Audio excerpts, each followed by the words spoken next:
Magazin ist heute zu Gast in Berlin bei Universal. Neben mir sitzt Joel und Harry von Airbourne. Wir werden heute ein bisschen über das neue Album quatschen. Guys, thank you so much for having us today. And we have a special occasion. A new Airbourne album is out right now. And in advance to this interview, I was really happy and honored that I could listen to that album actually like a couple of weeks ago at Summer Breeze Festival for the first time.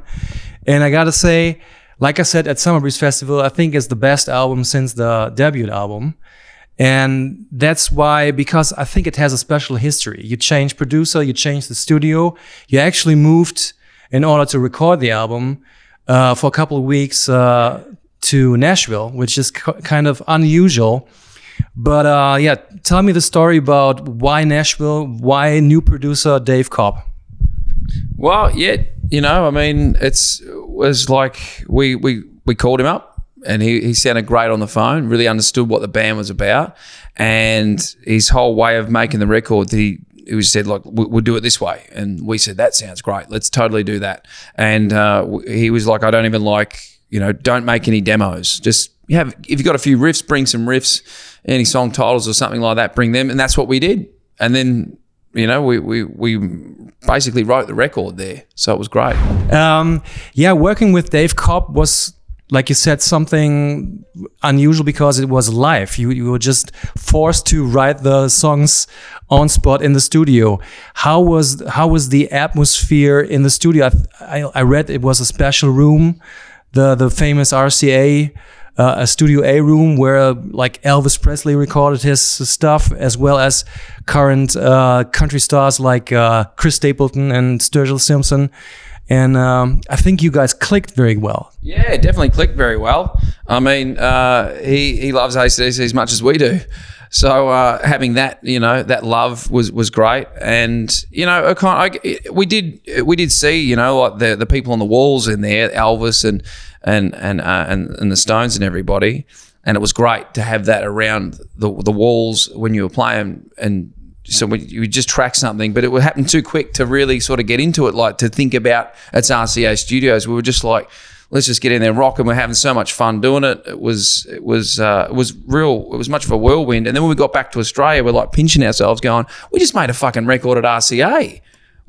How did that even happen? You know, like we didn't even sort of research all that sort of stuff as much as maybe we should have, but it was really like the record happened, and then we're like, what did we just do? I don't know what we just did. We made a record with Cobb, and we're mixing now. I think Dave Cobb, the producer as well, he really cares about the history of the studio, and he obsessively searches for new photos from 1964 of Elvis in the studio, or Dolly Parton in the studio, or the Stones in the studio, whatever it may be, and then he'll hunt for the microphone that he can see in the photo, or the desk they're using, or whatever it may be. So it's cool that he cares so much about the history, and he's making new history in the room now, and taking that really famous big studio into the 21st century, into 2019 and 2020. Talking about 2020, you are the new guy in the band, and since you guys have been able to create and write the album of scratch in the studio, you were able to put your 10 cents in the mix as well. How was it for you working with the band, with that producer for the first time? Yeah, it was amazing. Yeah, I mean, when the conversations with Dave Cobb started initially last year, I guess, we were really energized coming off the road, and obviously with me just joining the band, and it was our first really big clump of touring together. We've been mates back home in Australia for a long time, but obviously being in the tour bus every single day with one another is a different thing. We were really energized about playing live, and the way that Dave wanted to make the record sounded really interesting. So that was exciting. It was it felt weirdly familiar for that reason, that we were just getting in there, doing the exact same thing that we've done as friends, then touring together. Right. It's just mates holding instruments and making some noise together. Now, how long have you been? Did the time take to record the whole album in the studio? That sounds like a quite short period of time. Yeah, 4 weeks. That's not very long. 4 weeks, yeah. It's about 4 weeks to track it, then 5, I guess it was 5 in total. There was a bit of mixing going on there, but really it wasn't long at all. We just got it done quick. It's the way he works. Like we were saying, he was the 5th member of the band, so we'd all sit together like this on the couch and then just be sitting here with the guitars, working it out and with Cobb, and then work it out and then go, right, guys, I think this is it. Let's just do it one more time acoustically. Then we'd all play along, and then play along. And we go, and they go, cool, we got it. Okay, great. Then we go and play it as a band. And then he would go he would play with us for a bit and go, oh yeah, I think you guys have got it. And then he'd go into the room and the tape machine would be going, and we wouldn't even know because he's like a ninja like that. So we would be playing out there, working the song out, and there was like in that song, Ryan goes, fucking hits a breakdown, and we're like, what are you doing? Oh fuck! Okay, I'll come in with you. Here we go, too. And we're going, and we're playing along, and then we go, oh yeah, sorry Dave, we fucked that one up. We did a breakdown. It was weird. He goes, no, guys, I love that. Like, that's great. We've actually got the song now. And we go, wow, have you got the song already? And then he would say, just come in, have a listen, trust me. And he would then like either play just the first take, or he would say, here's the first take, and then but your solo, I like the solo from your second take. Okay. So I've just cut that and put that over the top, pasted the whole fucking thing over the top.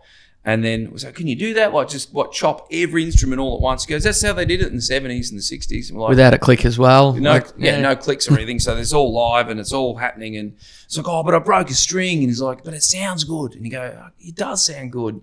And then that's what you keep it as. And then, so that was it. And then we would say, well, we haven't even learnt the song yet.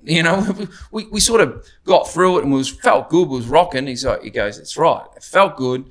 And while you might not know the song perfectly, what you were hitting and playing with energy, that sounds great. And then that was the song. So it's that's what it's like to work with him. And in 4 weeks, you get it done pretty quick that way. Well, that was the perfect approach, I guess, for that album, because it totally sounds like it reminds me of albums like Thin Lizzy's Black Rose came to my mind, Roaster 2, the debut of Roaster 2. Mm-hmm. And even Power Age of AC/DC breathe this kind of pumping life situation, which pushes so much energy through the air if you listen closely to the album, and that perfectly transports the new album of yours. Yeah. So that's the mojo. The mojo. Yeah, to capture the mojo. So stay with the mojo. The songs this is like a 30 minutes packed great rock and roll record, all killer, no filler, and that's damn sure, hands down. But what it breathes as well as, and I actually heard it by hearing you playing live on Summer Breeze Festival as well as on the record, and that made it so interesting. You can even hear the Marshall amplifiers, the amplifiers like snoring in between songs. Yeah, I guess that's a good thing to hear the amps on again, with as opposed to having a little sort of digital thing on the ground that some bands use, and they stomp on their little digital gates. Yeah, no gates and stuff. So it's all amps on. It's loud, and it is sometimes hard for us to talk on stage. It's like, we're gonna do a different song. What? I can't hear. It's like shh, the amps are going. So yeah, it's pretty funny. But yeah, songs are short. Let's dig into the songs a little bit, because my personal favorite song is, it might surprise you guys, it's Sex to Go, and not because of the title, it's because of the riff. Cool. It's like a 2 minutes 50-second song, and it's like on point. Mm-hmm. And it's like, I don't know, was it played live totally? Was it one take thing? Yeah, for the drums and bass, it's one take. It's their first take. We all played it together, and it was the one song where it was the only one actually on the record where Ryan and Streety just locked down, and Harry and I were the ones that were shit. So we were the ones fucking up the thing. But they thought they were so good too. They come in and Cobb goes, "You guys have got the groove, but these guys are shit." And we're like, they go, "Woo, we're going to the pub," you know. And then me and Harry, they're like, "Oh, bugger," you know. So we had to lock in better with them. But that was the only song where that happened. It was funny, and but it has a groove to it. And yeah, that's really good. We were still figuring out the riff, like it was the first fucking take. We were like, "What are we fucking playing here?" You know. And but it was it's got a thing about it. And you brought up before, I think you hit the nail on the head when you said Rose Tattoo, their first album, and then Power Rage is one of the things that we really wanted to capture on this record that we haven't been able to capture on the last 4 records is the sound of Alberts in Australia, which is a sound that we were going for. And we knew with Cobb and his mentality and his work, the way he works, his whole ethos for recording a band and the way he does it, and his whole belief system in rock and roll, we knew that would work for Alberts. And we knew that us being obsessed with that era of Australian music, we knew that if we could bring that, then he could help us capture that and then show us ways to capture it and like make it happen. Switchblade, Angel. Yeah. How did that song evolve and come to life? That was one of the more, that literally top to bottom is the first take. Yeah. And that's, as we sort of mentioned before, that was really one of the songs that we went into the control room thinking, Right. "Oh, we've fucked up this song. It's going to be shit." But again, Cobb was just sitting there totally convinced that, no, that's it. That shit's magic. And that truly is just capturing the live energy of the band, because that's literally what it is, top to bottom. Your guitar solo was live. There's a part where I totally fuck up at the end of the song, and we're all just playing it for the first time, looking wide-eyed at each other, wondering what's happening next. And I thought we were finishing the song, and I stopped at the end and then joined back in. And for some insane reason, it works, and we love that shit. We listen back to it and have a laugh about it. And you'll hear in the last chorus that there literally is a section where the right side guitar just drops out. For like a phrase and then comes back in. So, But funny thing that you'd mention it, nobody knew before, like right now. yeah, exactly, and that's cool. That's the magic of making records. Yeah, it's all about. I think it sounds people. awesome. It makes the song even more charming to know that it's totally played live. Yeah, totally, and that's and for that reason we're pumped about playing these songs live, because that's the way they were recorded. And I don't think we have any concerns that any of the songs are not going to translate live. I love the riff. Yeah. It's like 9 out of 9 songs. It's like I totally love the riff by the first hit. Yeah, it's like, yeah, I know why you guys. You can hear that you guys enjoy playing your stuff in the studio, and it breathes like life and action. You know that riff? I'll tell you, that riff was it was going to be on Runnin' Wild. It was a riff that was kicking around at the time to go on that record, and it just made it. I found it on a cassette, and then I played it onto a computer, and then so I had it. But it was from way back in the day, like mega to the way back, like Warrnambool, back in the beginning of Airbourne time. That's why I totally could relate to the debut album. Maybe who knows? Who knows? There's some elements of that. Yeah. The new shit, but yeah. And Blood in the Water, the chorus and the solo is like magic, because chorus is catchy and the solo is like, again, like you said and mentioned it, sounds live and sounds first take. Is that true? Like I remember when we were doing that one.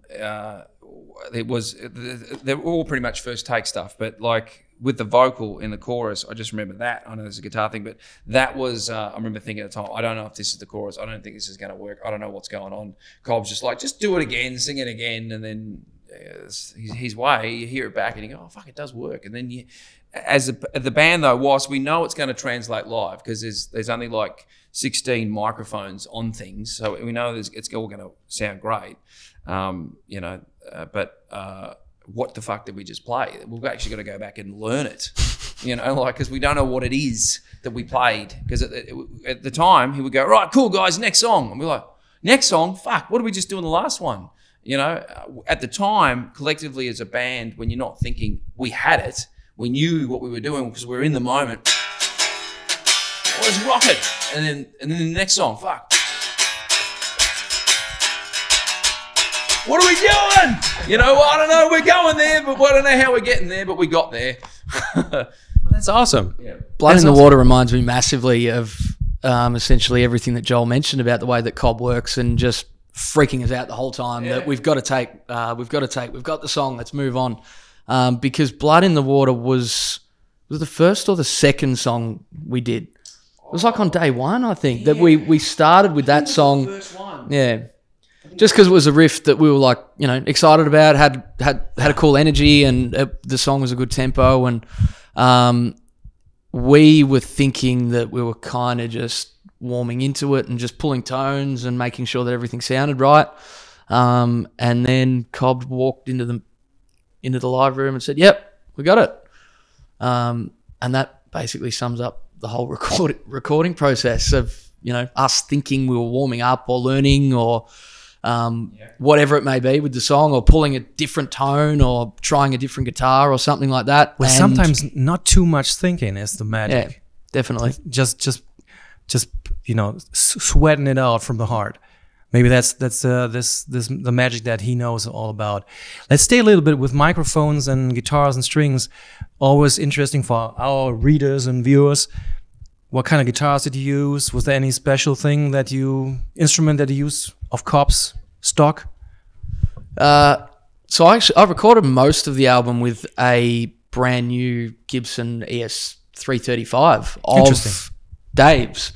You know, we were day one or whenever it was, we were just kids in a candy store trying all the toys, and he's got a huge selection of amazing vintage guitars and heard of it. Yeah, so we were messing around trying to find a sound, and I was lucky enough to play it was either a 59 or a 1960 335 of Dave's, and we thought, oh, that sounds amazing. And then he just pulled open another case with a brand new 335 that he'd gotten from the Gibson custom shop or something like that, and we plugged that in. It sounded great. And one thing that I think was really beneficial for me playing rhythm parts, and one thing that Dave kind of taught me a lot about was the use of the volume knob on the guitar. Which how did that go?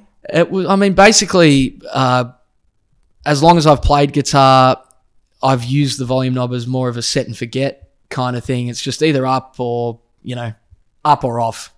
It's nothing in between. Whereas we were using it a lot to really refine the guitar tones. So that was really cool. I mean, most of the rhythm tracks were probably recorded with the volume knob on the guitar set on like 6 or something like that. Just fine tuning the tone and cleaning it up or dirtying it up, using the and volume breaking knob the a amps little bit in. more. Yeah. What kind of amps?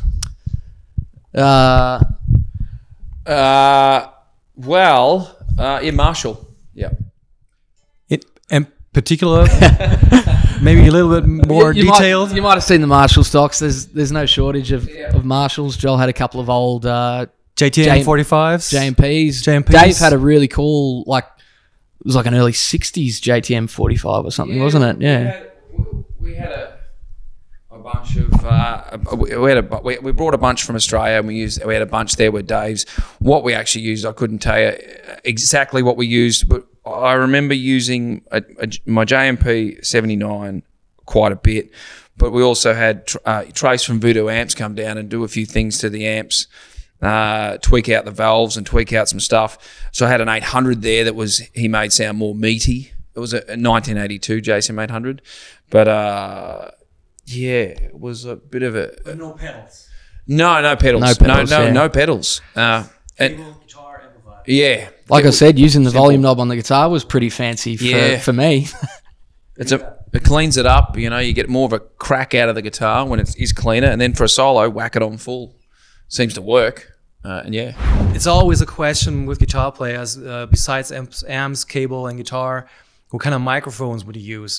Is Cobb more into like tube microphones, old microphones, or is there something that you can tell us or you won't tell us? No, there's no real secrets. It's more about recalling it. Do we have like a 57 There was and 57s. an old sort of vintage ribbon mic or something on both of our cabs? I would say that's what he did. It was a 57 and a ribbon, and then there was also a room mic, condenser or something. Yeah, getting the room sound as well. But it was, and then he would take the two that were on the amp and then put them on one fader, and then we would commit to that. Yeah. So he couldn't turn up the 57 later. It was like, this is where it sounds good now, and we're committing to it. That was one of the words on the record, was to commit to something and say, well, what if we want to change it later? Go, no, this guy Cobb was like, no, we're committing to it now. So they're all on board, or, we're not committing to it. And I was like, well, let's fucking commit. This is great, So, and he doesn't like options, which makes it easy in mixing as well. It's like, oh, it'd be great if we could turn the 57 up. Well, we can't. So, you've got to work with some EQ or, something like that. So, it was great to do it that way. I think that's part of the sound on the record, is that we committed to every sound, which is why it's simple ingredients. That when it sounds that way, like you turn it up, it can be loud and clear. Yeah. There's perfection. There's perfection and imperfection. So that makes it so charming. A lot of albums, actually. Yeah, I mean, we could go to another songs and stuff like that, but obviously we'd like to hear some more riffs maybe of you guys. So I'd like to take a short break and be back in a few seconds. Das waren erstmal Airbourne und wir wollen ein bisschen hören von den Jungs. Vielleicht schneiden wir es auch rein, mal schauen. Das war Gitarrenmagazin zusammen mit Joel und Harry auf Airbourne. Cheers. Thank you so much, and let's do some playing. Cool. Cheers.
Bye.